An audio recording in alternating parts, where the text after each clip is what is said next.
Struggling with MBA case studies? Don't worry, you're not alone. In this video, we'll break down how to analyze an MBA case study step by step so you can ace your assignments and wow your professors. Step 1. Understand the case context.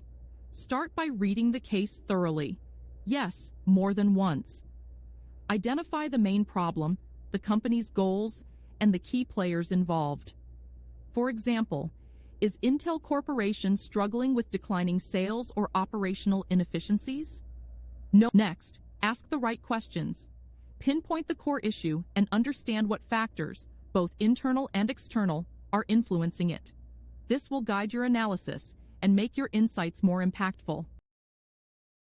Now, gather the facts.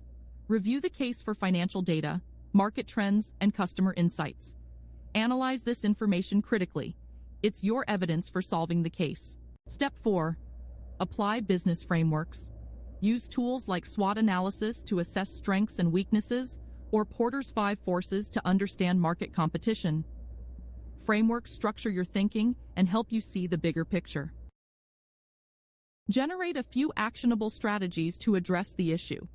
Evaluate the pros and cons of each option and consider feasibility. For example, should Intel Corporation invest in new technology or expand its marketing efforts? Which one aligns with their resources and goals? Step 6. Recommend the best solution. Be concise and back your choice with data. Include an implementation plan to show how it can be executed effectively. Don't forget to anticipate potential challenges. Suggest contingency plans to address risks and make your solution robust. And that's how you analyze an MBA case study. Follow these steps and you'll tackle any case like a pro.